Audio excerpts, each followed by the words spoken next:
आज की मेरी वीडियो है कार्तिक शुक्ला दशमी के ध्वजारोपण के बारे में।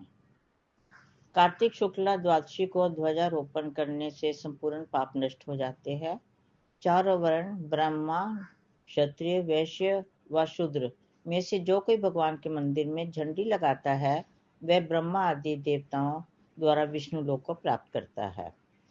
एक बार नारद जी ने राजा पृथु को इस संबंध में एक इतिहास बताया। उन्होंने कहा कि बहुत पहले एक चंद्रवंशी राजा होता था। वह अहंकार से रहित तथा भगवान का भक्त था। उसकी सत्यवती नाम की एक स्त्री थी जो कि बहुत पतिव्रता थी और भगवान के सामने नृत्य करती थी। कार्तिक शुक्ला द्वादशी को भगवान के मंदिर में ध्वजारोपण बांधा करती थी। एक दिन वहां एक ऋषि आए। उन्होंने बोला कि राजा रानी से कि आप ये सब कुछ भगवान के आगे जो करते हैं, ध्वजारोपण करते हैं, इसका क्या महत्व है? भगवान को खुश करने के लिए तो और भी बहुत काम हो सकते हैं। भगवान को प्रसन्न करने के लिए आप ध्वजारोपण ही क्यों करते हैं? ये सुनकर राजा ने उसे अपनी प्राचीन अद्भुत कथा बताई। उन्होंने कहा कि पहले मैं जन्म में मैं एक ब्राह्मणी, द्वेषी, कुकर्मी, महापापी ब्राह्मण था, वैश्यगामी शूद्र था।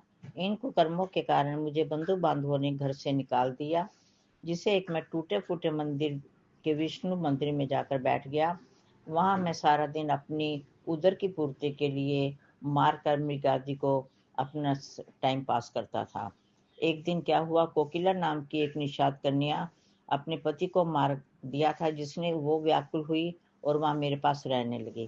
कार्तिक शुक्ला द्वादशी को हमने एक झंडी बांधकर दोनों ने मदिरा पीकर मंदिर में चारों ओर घूमे, नृत्य करते रहे।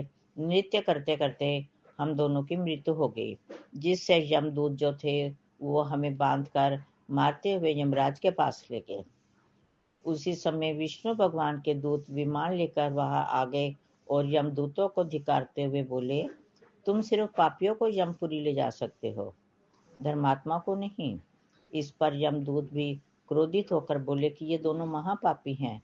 जीवन भर इन्होंने बहुत पाप किया है, कोई पुण्य का काम नहीं किया, इसलिए इसे यमपुरी ले जा रहे हैं। तब विष्णु पार्षदों ने कहा कि ये अत्यंत खेद की बात है कि आपको पता नहीं, धर्म और अधर्म का तनिक भी ज्ञान नहीं है। इन दोनों ने द्वादशी शुक्ला द्वादशी को भगवान के मंदिर में ध्वजारोपण किया, जिससे इनके संपूर्ण पाप नष्ट हो गए। अतएव ये विष्णु लोक को प्राप्त हुए, इसलिए ये विष्णु लोक में जाने के अधिकारी हैं।